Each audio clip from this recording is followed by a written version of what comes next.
Antuseko cash events and contacting ze like ebintu byonna biyimiridde like all my friends keep on reaching out, let's do this. Okay, Bijou, that's Muchechos. Gundi cash events, that's KE. Yes. You're gonna take no, twogera n'abantu manyi njogedde ne Fenon Records, Steve Jean, nangamba Palaso, I want to produce this show for you. Kugamba love is coming in from all angles. Njogedde ne ba sponsor, they've all opened up their doors. So this is a very big event. Ivala twaga Love Fest, large fest.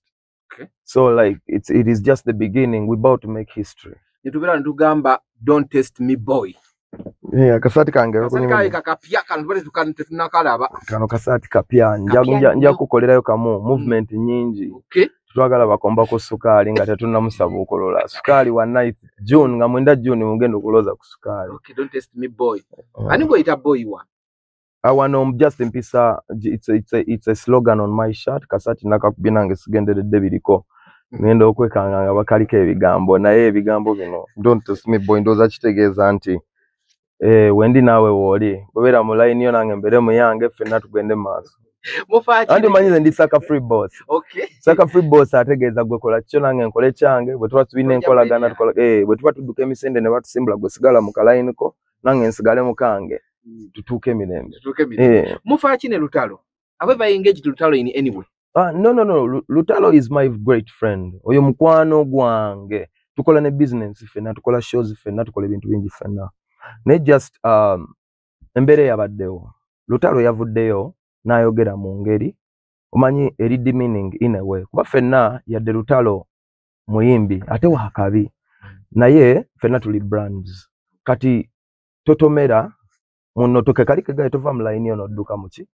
Muyo mulala dukira muyiyo swani ekumala nitoyina kutemera ku Palaso ttaka bw'okubeera relevant otegera kye gamba. You have to tukoze we've gotten here by hard work. Akimanyi avudde wala nze nva Kawempe ava Luweero okisegeera oluguudo lwe lumu naye yava walako so kubanga alina waali watuuse nga wakabi alina kya appreciating cement n'abalala basobola okuva we bavudde ne bakola ki ne bakola bye bakola tontemerako ttaka. So nadde nvaayo nze sirumba sina gwe nali nnumbye era saamulumbye naye yavuddeyo n'awa opinion ye ku nze ku brand yange nange nenvaayo nempa opinion ku ndowooza yange nti bw'obanga olaba ndi wansi nze ndowooza ndi waggulu okitegera kye gamba ye embeera so just nadde embrushing kintu ekyo akitegeera omanyi omuntu asobola otandika bw'omu nga talina nnyo kyakkosa but bw'aba atwala 1% aina n'abalala ba inspiring bwe bawera 10 agenda twala 100%.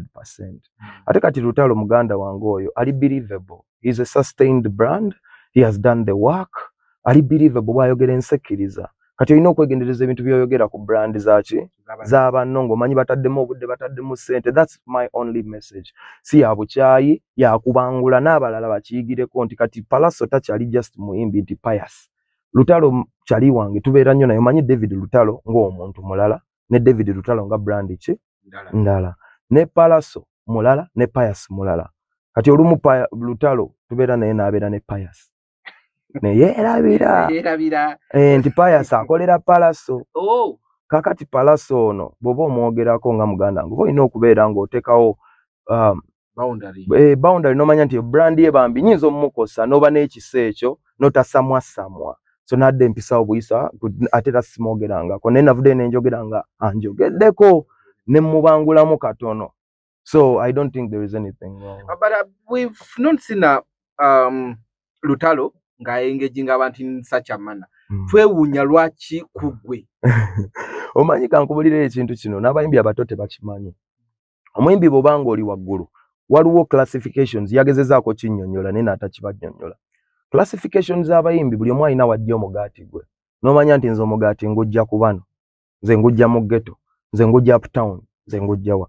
Kati usually omuyimbi bw'oba waggulu oba omanyi omuyimbi ajja nga threateninga omugaati gwo oba omumanyi. Oyinza okuba nga muto nga tannaweza maanyi talina experience bingi ebibeera awo. Katonda ayinza obutamuwa bulamu, ayinza okuvaako, ayinza okufiirwa, ayinza bingi ebiri awo ebifuula omuyimbi. Omuyimbi okubeerawo emyaka 10 talina kuyimba buyimbi. Alina okuba nga ayise mu tests, odds, aba TV banaakuzannya, banaakusiima, obuli mugimbi mukazi onosobola okuyita mbasajja ba presenter abo bonna n'obayitamu nga tebalina kye bakusuuziza, onosobola okuuma obulamu, onosobola okubalirira ssente, onosobola okolagana obulungi ne banno. Ebyo byonna bigezo biri wakati awo w'okufuuka star. Kakati omuyimbi ono omukulu aba amanyi ebigezo ebyo nti weebiri, era obumu ku bukoodiyo obukadde bwe bakozesa kwe kutemera ettaka. Kuki?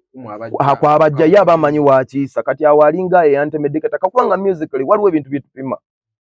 Bw'oba oyagala pima YouTube statistics weziri, genda okebere ba subscriber be, okebere abange. Ogende ku Instagram, okebere ba follower be, okebere abange. Oveyo ogende ku streams, okebere ababe, okebere abange. Mumuli ba TV mukola countdown. Ogende countdowns, okebere statistics ze, okebere zange. Ogende mukola back tunes, olabe sales ze, olabe zange. Ogende mu bisaawe, opime audience ye, opime yange. So, okebere audience, okebere yange. Obinje ebipimo webiki, webiri nga si byakunnyonnyola. So, tuve mu bigambo by'okutemerako bannaffe ettaka. Tuba twagala kupima tugende ku bipimo. Weebiri omuntu byasobola okugamba. Kyo ye message nadde ngamba nti oyinza okuba mu bipimo nze nasinzidde ku bipimo. Saasinzigidde ku Wolokoso. Nabadde mwanikula ne mugayinza okuba ku bipimo ebikadde. Nga scoringa bulungi. Ne ku bipimo ebipya waabitunuddeko. Oliwa. So, nga tonna pima banno bawe watandika gaba categories. We kuba mutochi.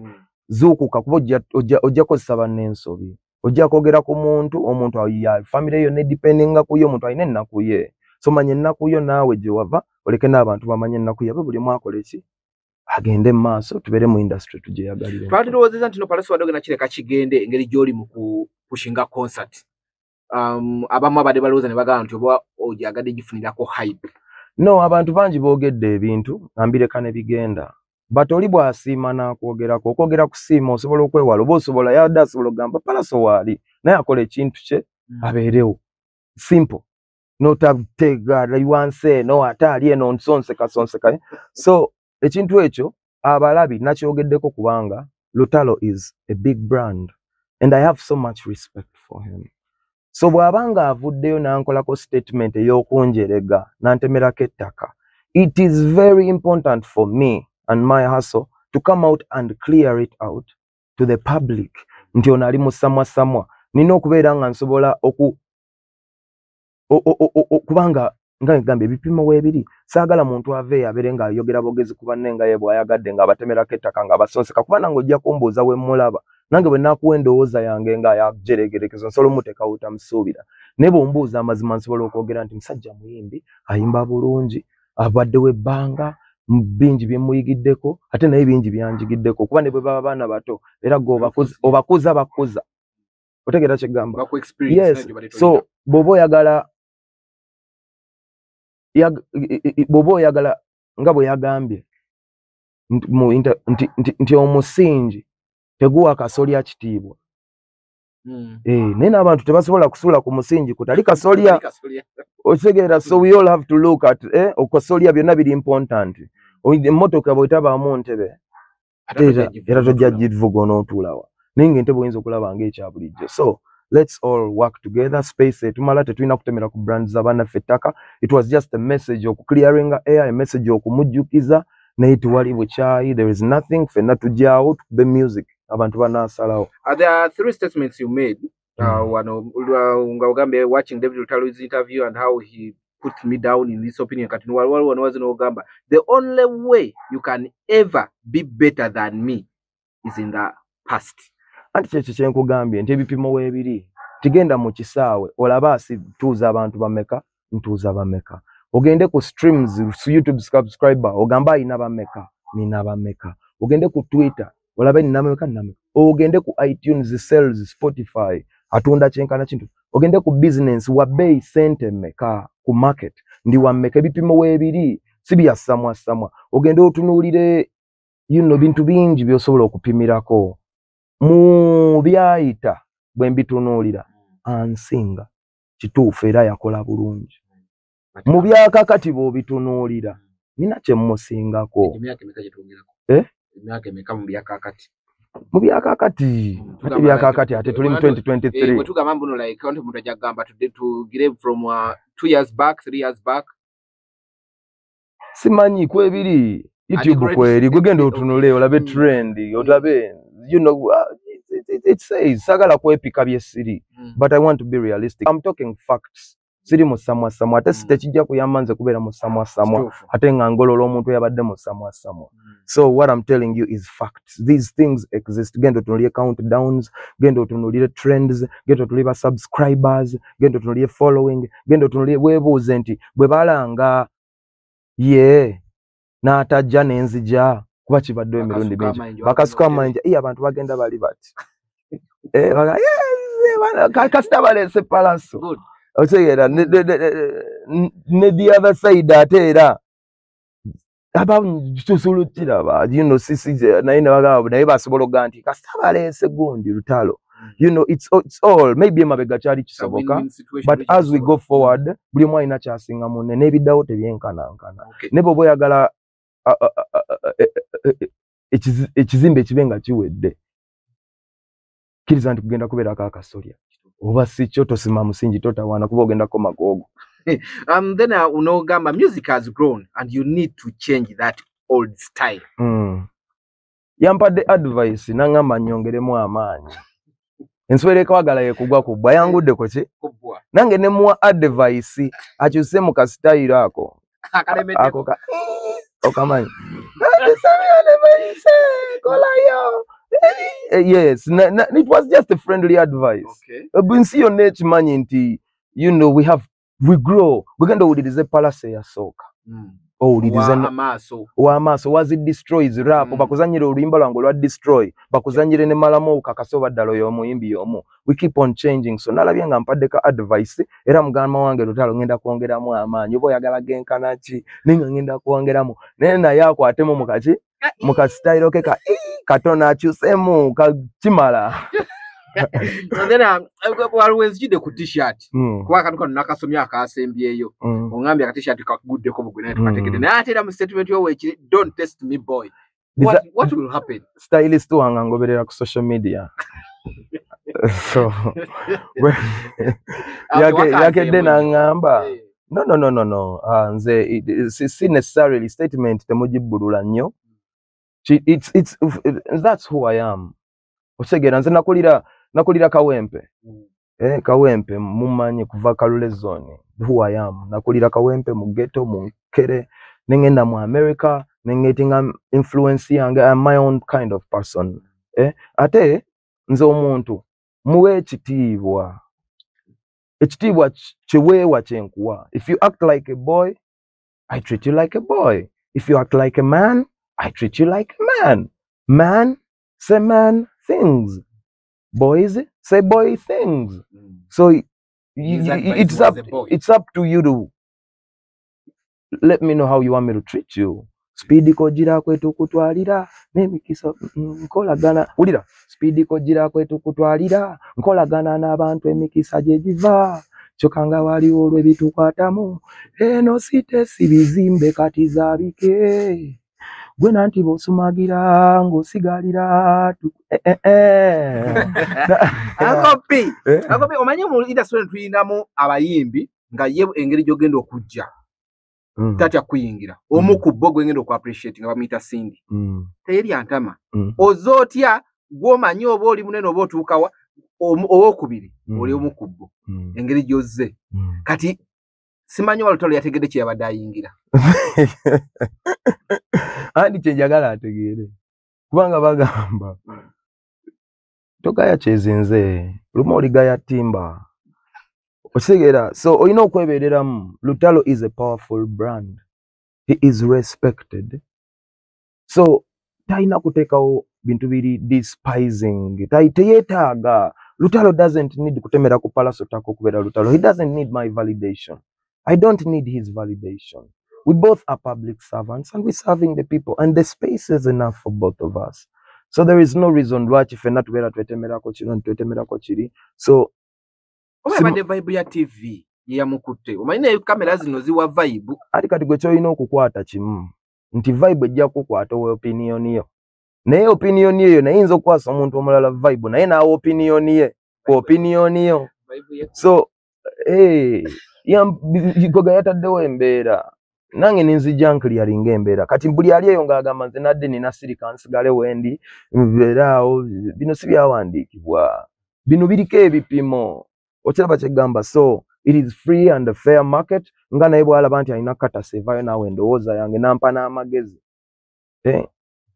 nampa n'amagezi ng'ate nyinza no these days disrespect yesuuse mu industry. We don't know why. Because the way you joyogeramu, he disrespected you, and that's why you nogama nako degrading. Kenzo yavake mabeka kungali yao ku stage nene ku Serena nagamba abayimbi abato tebakyalina respect eri bakulu n'abakulu tebalina respect eri bato. Tewayise na weeks bbiri kyetuliko kati. Ekyo kirala kyagamba ekifuula omuyimbi omuto si myaka. Kimufuula omuto ndongoye. Ekifuula omuyimbi omukulu si myaka. Kimufuula omukulu ndongoye. Fresh kid muto naye mu bayimbi abamu abakulu alina basinga obukulu mu ndongo. Sijja gamba ni nenze nkuwadde ekyokulabirako. So ebipimo bye tubeerako ennyo. So kyengezaako okugamba this is not disrespect. Nga bw'ogambye naye disrespect nze kyengezaako okugamba nti opinion ye ematteringa. And he should know that his opinion matters. Many people look up to him. Yes. So when he's airing an opinion, kumunne gwamanyi nti si just muntu wabuli jobala brand, and he's making it seem like he's airing a believable opinion, he better face some facts and statistics because he's causing damage. So when I come out and try to clear the damage, nange ne muwa advice kwa fena tusobola okwesongamu ebintu bingi nsobola okugamba bintu bingi bye tusobola okupimirako buli omu asobola okwepika ne yeeyita kyatali but njogera facts. We are brands, tulina okuyiga okuwa ekitiibwa brand zo nze saagala kitiibwa kya bwataata abayimbi abamu baagala ekitiibwa ky'obwataata ajjeeyo ndi atayimba neyayimba nani no teri agenda kuwa kitiibwa kyotakoleredde. Ate bw'obanga weewa ekitiibwa tebayinza butakikuwa era abatakikuwa baakusobezza kuba baakulumbye mu kkubo lyo. Naye nze ekitiibwa kye njagala omuntu ampe kyekitiibwa kya brandi yange. Agambe bambi eyo brandi ye oleme gisutemerako ki ttaka kyekyokka kye njagala. Bino eby'obuntu bulamu tuyinza obutaba ba mikwano tuyinza obutabonga tuyinza ebyo ekyo kiri optional. But I don't want you respecting my brand to be an option. It has not to be an option. But if it's an option, you know you're putting your brand at stake because your brand becomes an option. I can't take you serious if you don't take me serious. Okay. Mwayogedeko gwe ne Lutalo after because now it's tugeze munakulanga lwakusatu. Nakugambye David mukwano gwa Pius. Era niriro tuyinza okulabagana. That's my friend. I am talking from a perspective of a brand. David mukwano gwa Pius. Era tuli ba mukwano era mukwano gwange okulekanga mpozi Katonda bw'amanyi ebintu bye bwabikola mu planninga naye planninga. Naye nze oyo kyali wange era tewali bad blood navuddeyo kubanga yavuddeyo awatali nsonga oba naawawo ekintu eki nange nengezaako okweyogerako ng'omuntu. That's all that's happening. Uncle P, bino byonna said yakutemeddeko ettaka ovuddeyo clarify nze anajja ku Love Fest. Eri Love Fest eri 100% Palaso. In fact 99.9% Palaso. Ebirala byonna bigenda kuba extra.